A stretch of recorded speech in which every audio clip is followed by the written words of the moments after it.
Good day everyone, my name is Bikinji Lubredo and my topic is all about abstract art. So, abstract art is an art form that does not represent recognizable object or scenes from the physical world.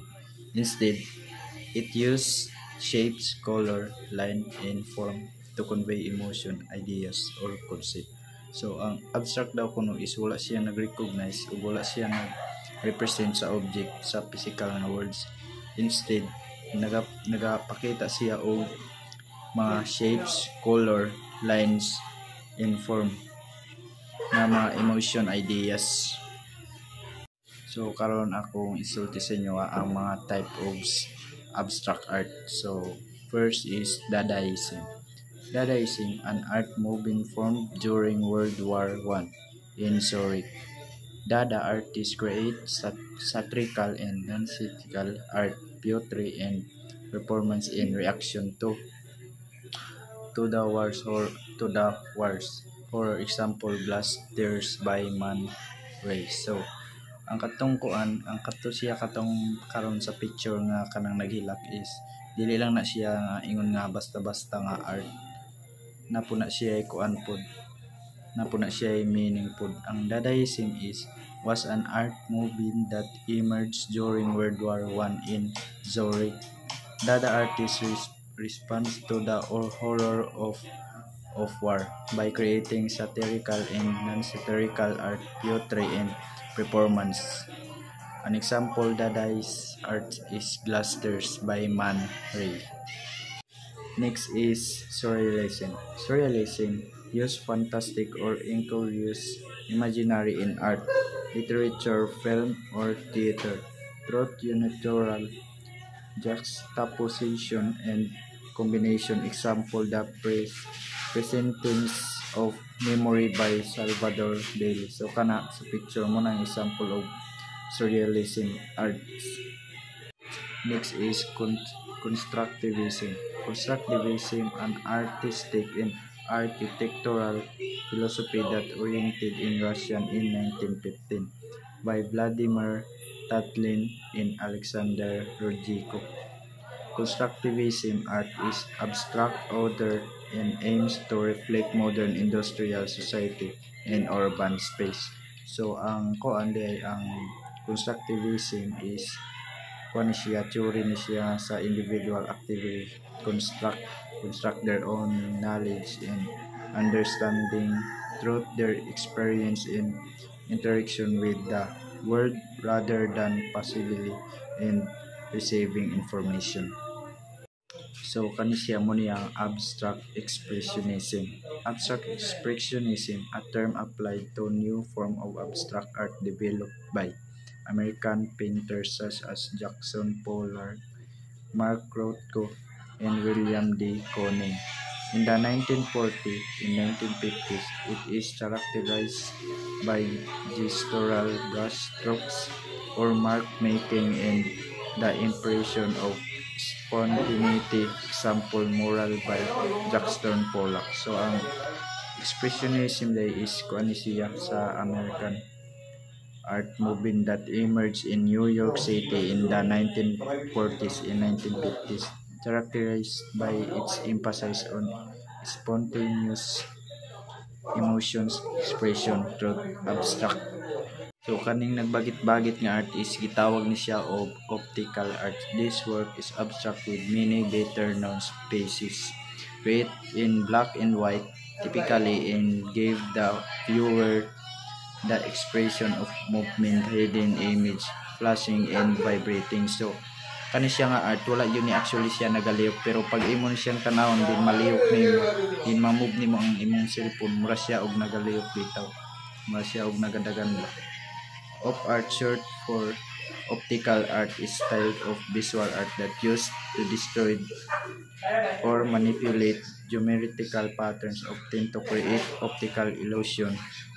It began in the early 20th century and was especially popular from the 1960s on the term of art dating to 1964. Nick is kaning naay bitaw bay og laki nga nasa artismo siya ang pop art. It is based on modern popular culture in the mass media, especially as a critical or ironic comments on traditional fine art values. So, kani siya nga artist nagrepresent siya sa tuang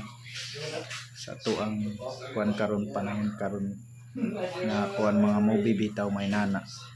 Muna siya ang pop art. Next is minimalism. Minimalism, it describes movement in various forms of art and design, especially visual art and music, where the work is set out to expose the essentials or identity of a subject through eliminating or non-essential form features or concept. So ang minimalism day is kuan siya kanang an art movement and emerged in the 1960s, characterized by extreme simplicity, geometric shape, and a focus on essential elements. Next is conceptual art. It is an art in which the concept or idea involved in the work takes precedence over traditional aesthetic, technical, and material concern. So kani siya is ilang siya nga basta nga art.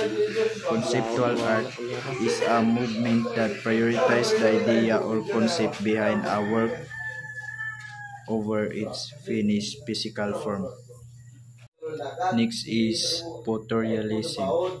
It is a genre of art that encompasses painting, drawing, and other graphic media, in which an artist studies a photograph and then attempt to reproduce the image as realistically as possible in other medium Wallace in 2015. So, photorealism is a genre of art where artists recreate a photograph as realistically as possible in others mediums such as painting or drawing. So, manaman ta sa type of abstract arts, dili na punta sa installation arts. What do the two photos below have in common as art forms? They are not actually painting nor architectures, but are still arts in some respects. You can see some pieces of materials put together or installed in a dramatic way, occupying space to come up with an artistic portrayal. This art form is called installation. It is an artistic genre of three-dimensional works that are often specific and designed to transform the perception of a space.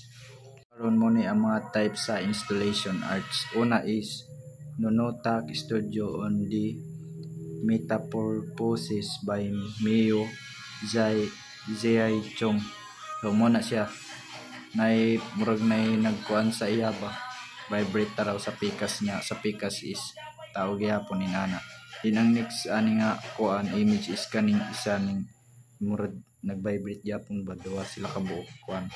Tokojin Yoshikawa in Tokyo exhibition. Kuan siya kanang body installation na siya. Then human is kaning kuan dayon land earth installation. Ay dili una pa rin kuan performance installation by Handel Eugene Young muna siya. Tapos lastly is kaning land earth installation, the right workers in Bosnia.